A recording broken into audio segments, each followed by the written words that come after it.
the first thing you have to understand with regards to trying to come to terms with the conception of the shadow is to understand the idea of persona. And persona is the you that you present when you want people to accept and like you. Often like. Let's say that you go to a party and you're trying to impress the people that are there and you're trying to get them to like you. And so maybe you get jabbed at a little bit and you laugh and you go along with everyone so that they like you, and then you go home and you're bitterly resentful about the way that you were put down at this party. And that's going to make all sorts of aggressive, I wish I could have said, it's going to make all sorts of aggressive and vengeful thoughts sort of flash through your imagination.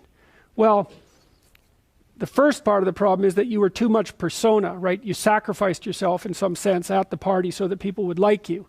And in the second part, you're refusing to admit to the existence of those elements of you that would have actually protected you from doing that. So let's say you go home and you're all bitter and resentful and you have fantasies of revenge. I mean, that reveals to you the shadow part of you that's aggressive. And the thing is, you actually need that, because if you would have integrated that more successfully into your personality, when you went to the party, you wouldn't have had to let people put you down to get them to like you. Instead of having a face like this, which says, I'll take anything that's coming my way, you have a face and a stance that's more determined and assertive. And if you manifest that properly, people aren't going to mess with you to begin with. But you may have already adopted a morality that says, well, I have to be likable and I shouldn't do anything that causes any conflict and I shouldn't ever, hurt anybody's feelings. And so you're just to present yourself as a punching bag, and you think that makes you a good person, but it doesn't. And there's no integration of the shadow in that situation. So you see that at the end of the movie, when I mentioned this, when Simba climbs up the rock to take control of it, all the female lionesses bare their teeth and he roars. It's like that aggressiveness is integrated into him. And so resentment is a really good emotion for making contact with the shadow side, because if you're resentful about something, it basically reveals two things. It either means that you're immature and you should stop whining and get on with things. Someone's asked, this often happens with adolescents who are asked, say, by their mother to clean up their room. They get all resentful about it. It's like, shut up and clean up your room. It's not that much to ask. Or, so that can be a gateway into the observation of your own immaturity. Or it's possible that you're resentful because people really have been poking at you too much and taking cheap shots at you and oppressing you. But what that means is that you've got some things to say that you haven't been willing to say or don't know how to say. Right? You can't stand up for yourself properly. And in order to do that, you have to grow some teeth and be willing to use them. And again, that's something that might violate your morality, because you might say, well, I shouldn't be able to bite people. And the thing is, yes, you should be able to bite people hard. And if you're able to bite them, then generally you don't have to.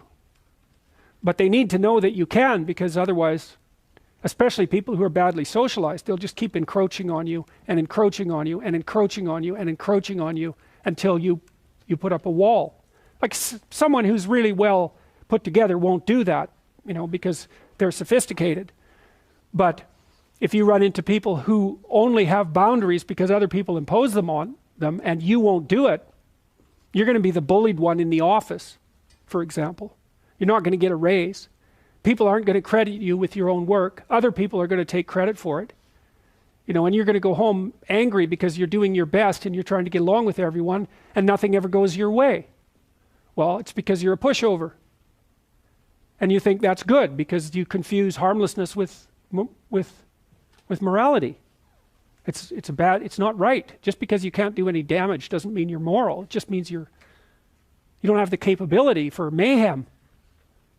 And that makes you a pushover. I mean, the Jungian stuff is very, very dark, It's very dark, because his notion of what constitutes a moral human being is much different from the typical view. He really thinks you get that horrible side of yourself integrated so it's up there where you can use it. Because otherwise you're dangerous. You can't say no to people, and you'll go along with the crowd. And then if the crowd does something particularly pathological, which it's liable to do, you won't be able to resist it. You won't have the strength of character. And so then you'll fall prey to crowd pathology. And it'll be because you're too agreeable with a, with a shadow resentful side that the crowd and its murderous intent is going to act out.